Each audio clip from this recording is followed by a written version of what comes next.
je vous retrouve pour la leçon numéro 13. Je commence par répondre à la question que je vous ai posée hier. Je vous ai posé la question de comment synthétiser le fait qu'une personne ait par exemple le Soleil en Gémeaux et sa Vénus, son Mercure, pardon, j'anticipe, aujourd'hui on va parler de Vénus, et son Mercure dans le signe des Taureaux. Donc je suppose que vous avez donné des réponses extrêmement intéressantes et complètes. Je vais aller assez vite pour juste vous montrer comment ça fonctionne. Donc le Soleil en Gémeaux, comme vous le savez, la planète maîtresse du signe des Gémeaux, c'est Mercure. Donc forcément, là où est son Mercure va être extrêmement important pour un Gémeaux, puisque ça va nous donner un peu la manière dont cette expression des Gémeaux va se faire, dans quel terreau, ici le Taureau, puisqu'on a choisi le Taureau.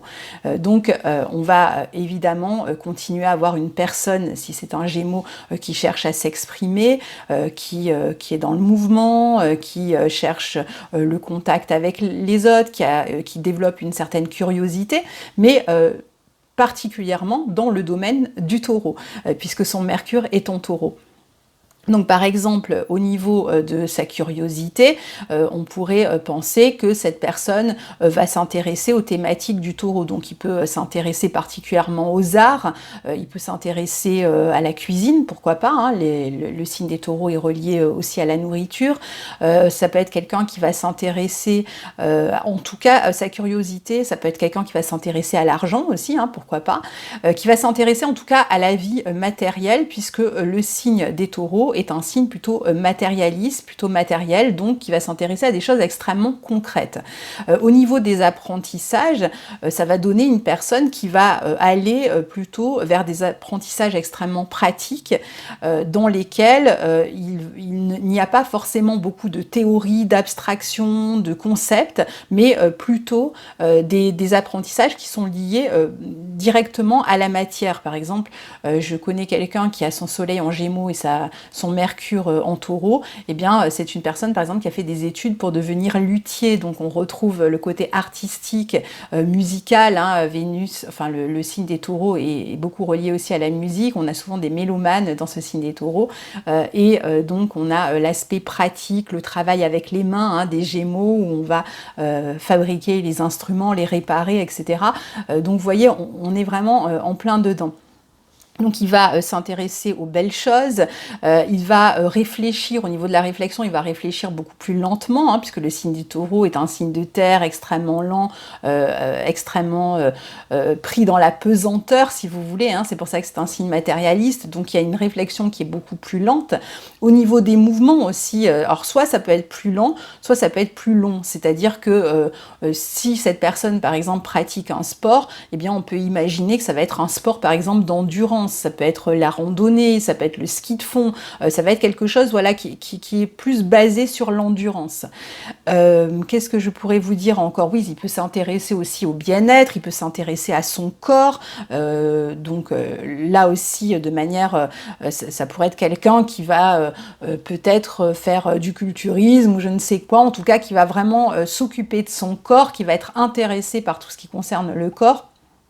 Alors, du coup, dans la mesure où, normalement, la réflexion des Gémeaux, si on avait eu un Mercure Gémeaux, est extrêmement rapide, extrêmement vive, dynamique, là, c'est vrai que dans le signe du Taureau, comme je vous disais, ça va être beaucoup plus lent, mais en contrepartie, ça va lui permettre d'être beaucoup plus concentré, d'avoir plus de capacité de concentration que si Mercure était dans le même signe que son Soleil, donc c'est-à-dire en Gémeaux. Et ça va parfois aussi l'amener à s'entêter un petit peu, à s'accrocher finalement à ses idées et à ne pas vouloir en démordre. Qu'est-ce qu'on pourrait dire d'autre? Oui, au niveau de la fratrie, c'est vrai que Mercure représente aussi la fratrie. Au niveau de la fratrie, on peut imaginer que les relations avec la fratrie ont été plutôt douces, que cette personne a été choyée par sa fratrie ou que lui-même a des relations extrêmement affectueuses, par exemple, avec sa fratrie, des relations douces, aimantes, etc. Donc voilà, pour faire un petit tour d'horizon très rapide, donc j'attends de vous lire parce que là, la vidéo n'est pas encore sortie au moment où j'enregistre celle-ci.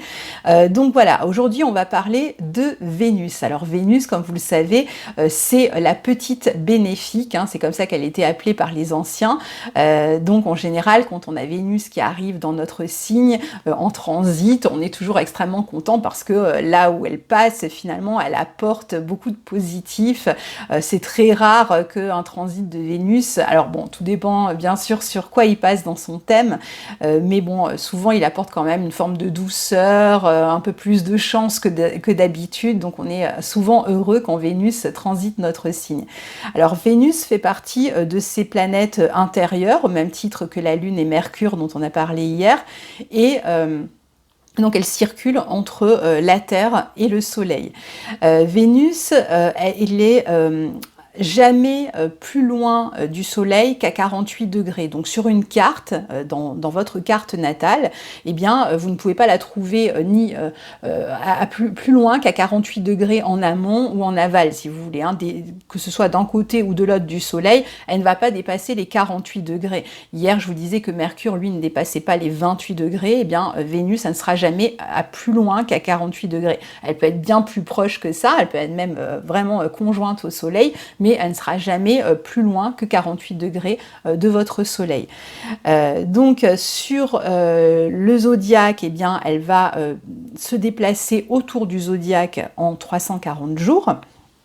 Et elle a la même particularité que Mercure, c'est-à-dire qu'elle maîtrise deux signes. Elle maîtrise le signe des Taureaux et elle maîtrise le signe de la Balance. Alors, elle a d'autres particularités. Donc déjà, au niveau de son exaltation, elle est dans le signe des Poissons. Alors, si on reprend la leçon d'introduction sur les planètes, donc si elle est en domicile dans le signe des Taureaux, eh bien son exil, c'est en Scorpion. Mais elle a un deuxième exil qui est le Bélier. Donc là, il faut le retenir, sont finalement les deux signes qui sont régis par Mars, le Scorpion et le Bélier, donc elle est en exil dans ces deux signes.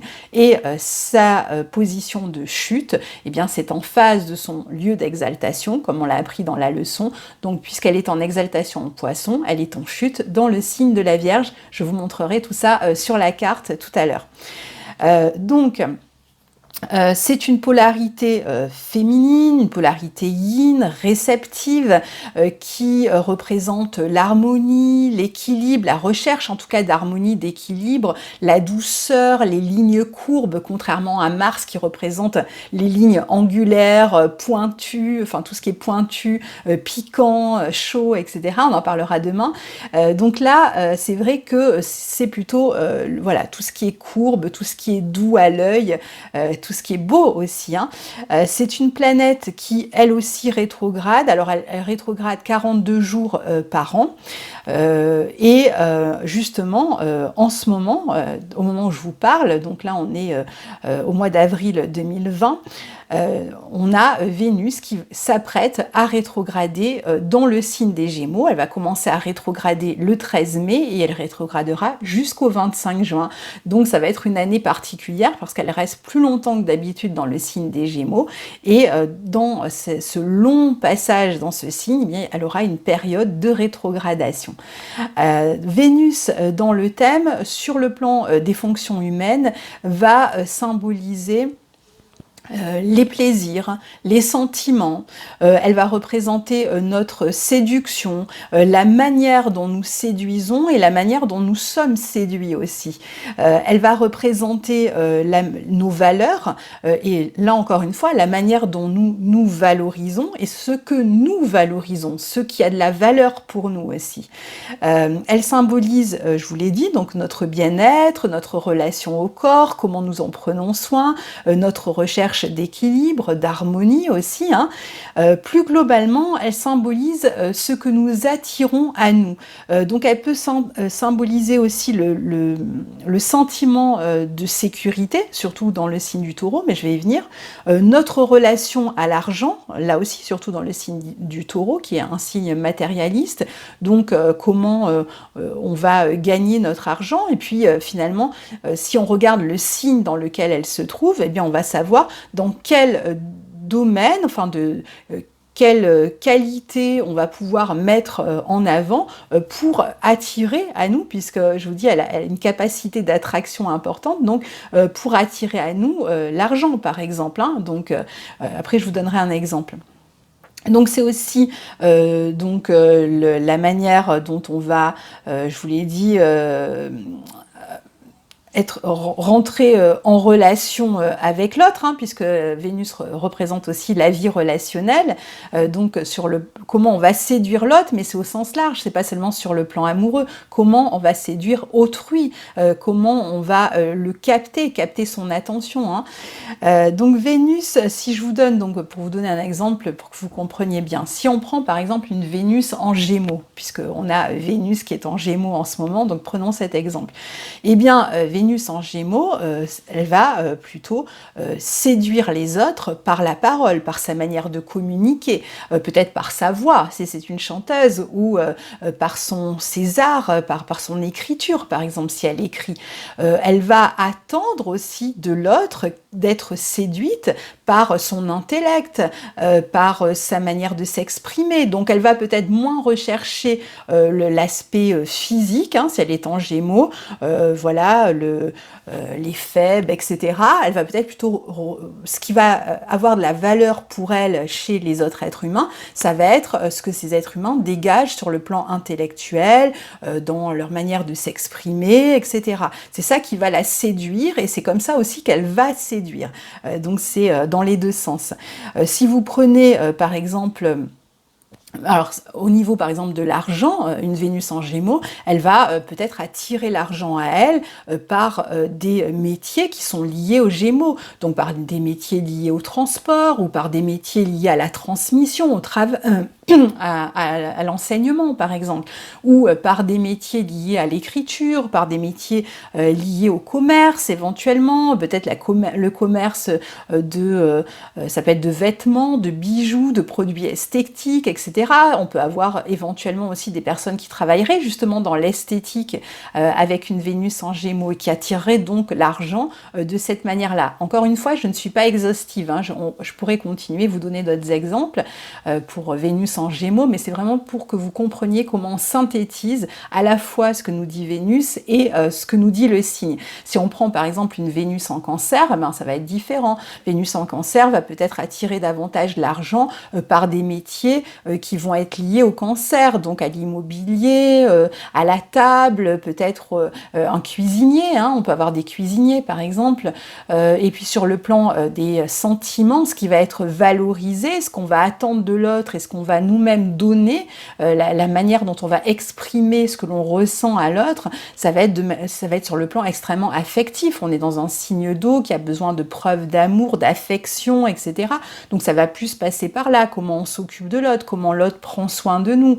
On va être un peu comme une mère ou un père, et où on va attendre que l'autre se comporte un petit peu comme une mère ou un père, parce que c'est ça qu'on valorise, et c'est là où on se dit, ah ben, là je suis aimée, ou là j'aime, parce que vient à moi cette envie de protéger l'autre, de lui donner beaucoup, de le nourrir, etc. Chaque Vénus dans chaque signe va avoir sa manière et ses attentes, d'où l'importance quand même d'avoir des correspondance sur le plan des Vénus, des Mars, etc., Soleil, Lune, avec la personne avec qui on est en couple, parce que sinon, si les attentes sont différentes de part et d'autre, ce qui va avoir de la valeur pour moi et que je vais attendre de l'autre, si l'autre n'est pas capable de le donner parce que sa Vénus est dans un signe complètement différent, ben, je ne vais pas reconnaître quand il va m'apporter par exemple de l'affection ou de l'amour.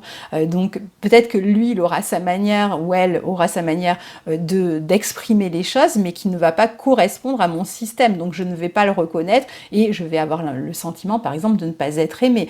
Donc tout ça évidemment ça s'apprend, hein, avec l'astrologie, c'est l'histoire des composites, des synastries surtout, mais bon, là il n'en est pas question pour l'instant. Alors plus globalement, que représente encore Vénus? Eh bien elle représente ce que l'on attire à nous, puisque c'est ce qui a de la valeur pour nous, donc on a tendance à attirer à nous ce qui a de la valeur pour nous. C'est aussi, je vous l'ai dit, notre sentiment de sécurité, notre relation à l'argent, ça va être Ça va être qu'est-ce que ça va être encore? Les unions, les contrats, les unions, les contrats, les associations avec Vénus, hein. L'associé est représenté par Vénus, hein. Ça va être aussi... qu'est-ce que ça va être? Alors sur le plan des personnes, on avait vu que la Lune c'était plutôt l'épouse, la femme, et c'est aussi la mère. Le Soleil représentait plutôt le père ou l'époux. Eh bien Vénus va représenter la maîtresse par exemple, ou alors si vous êtes jeune, que vous n'êtes pas encore en âge de vraiment vous engager, que vous vivez plusieurs flirts encore dans votre vie parce que vous êtes ado, etc. Bon, bah, Vénus va être beaucoup plus prise en compte, par exemple, que le Soleil ou la Lune, puisque là, on est plutôt dans des flirts, des choses qui ne durent pas forcément. Donc Vénus, ça va être la maîtresse, ça va être... la jeune sœur aussi, ça va être, je vous l'ai dit tout à l'heure, l'associé, ça va être l'ami aussi, hein, ça va être la fille, hein, si vous avez une fille, ça peut être la collaboratrice, etc.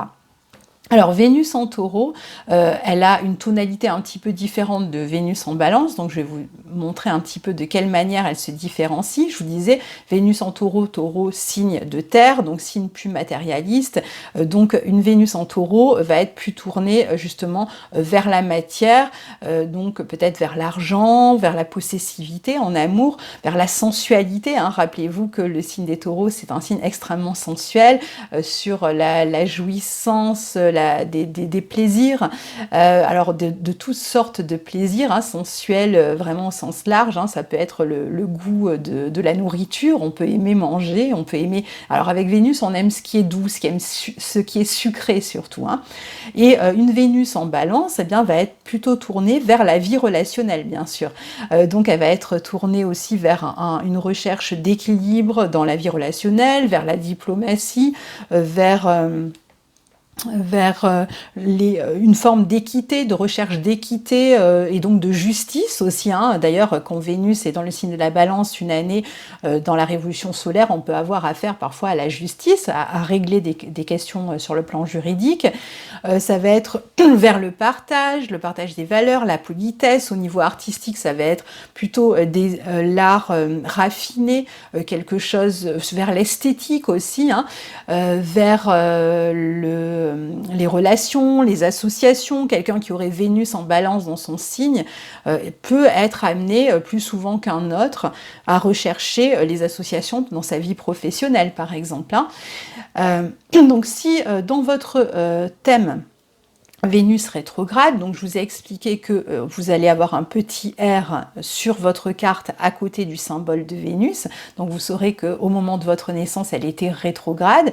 Eh bien on va garder exactement tout ce que je viens de vous dire sur Vénus, sauf que tout ça va être beaucoup plus intériorisé, c'est-à-dire que l'expression des sentiments, la sensualité, etc. est beaucoup plus intériorisée, donc il y a peut-être plus de pudeur, on va moins exprimer les choses, même si c'est là dans l'esprit de la personne et que c'est aussi important que pour une Vénus qui ne serait pas rétrograde, eh bien ce sera peut-être moins exprimé, plus inhibé chez la personne.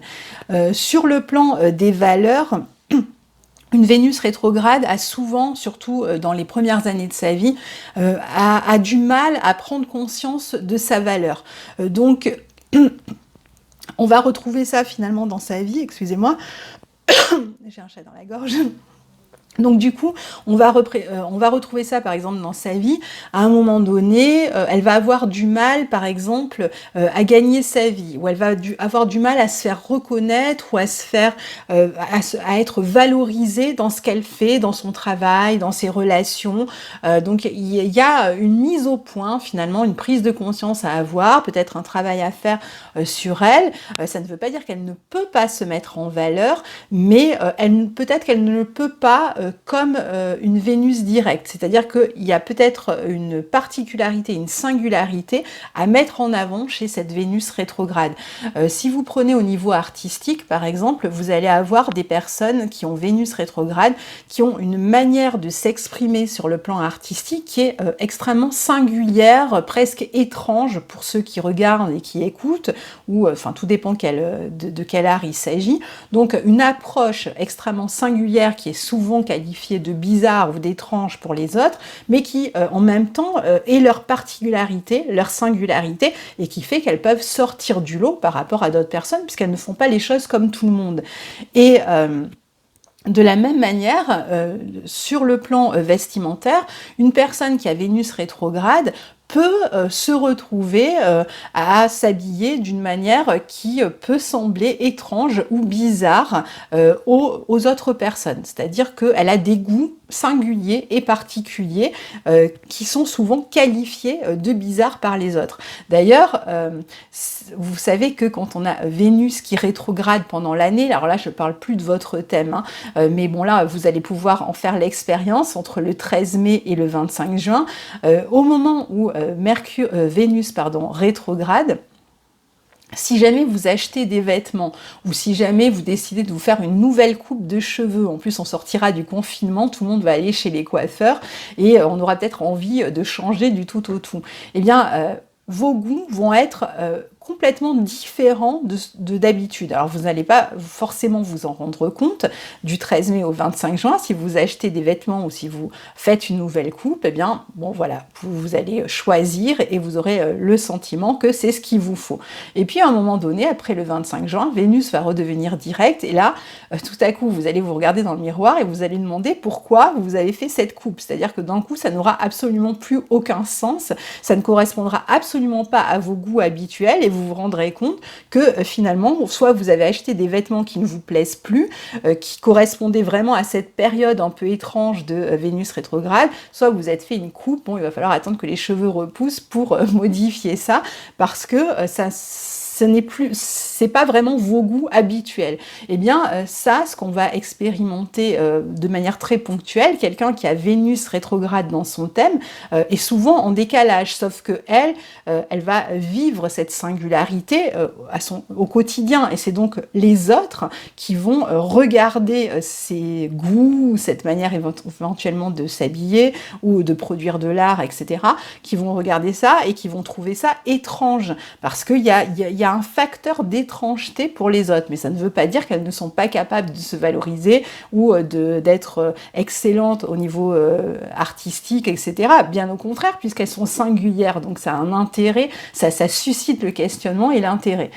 Donc voilà, en quelques mots pour Vénus. Alors cette fois-ci, concernant la question, je vais tout simplement vous demander de regarder dans quel signe Vénus se trouve dans votre thème et de me faire une espèce de combinaison entre votre Vénus et le signe dans lequel elle se trouve, en reprenant toutes les parties de Vénus dont je vous ai parlé, donc sur le plan sentimental, qu'est-ce que vous valorisez chez l'autre, votre manière de séduire, au niveau de l'argent, par quel type de métier vous attirez à vous de l'argent, comment vous gagnez votre vie, au niveau je sais pas, de la relation éventuellement, de vos relations amoureuses aussi, voilà. Bon, au niveau artistique, si vous êtes artiste, etc., vous dites ce que vous voulez, bien entendu, hein, vous n'êtes pas obligé de faire une biographie sous la vidéo, mais de dire comme ça en quelques lignes ce qui correspond à votre vie par rapport à votre propre Vénus. Donc du coup, moi, je ne vais pas donner une réponse type, mais voilà, je lirai vos réponses et j'essaierai de voir un petit peu ce que vous en dites et s'il y a moyen peut-être de rajouter quelque chose ou pas. Donc voilà, alors à très bientôt pour la suite. Donc la prochaine fois, on se retrouve pour Mars. Au revoir. Revoilà, je viens de me rendre compte que je ne vous ai pas montré le tableau. Donc vite fait, je vous montre le tableau. Alors, comme d'hab, je l'ai mis à l'envers. Alors, donc, vous avez ici donc Vénus en domicile en Taureau, dans son deuxième domicile en Balance, Donc son lieu d'exil à Vénus, c'est en face du Taureau, c'est le Scorpion. Comme je vous l'ai dit, elle a un deuxième lieu d'exil qui est le Bélier, donc à retenir. Hein. Son lieu d'exaltation, c'est le Poisson. Donc son lieu de chute, c'est en face, dans le signe de la Vierge. Voilà, vous savez tout cette fois-ci. Je vous dis au revoir pour de bon. Au revoir.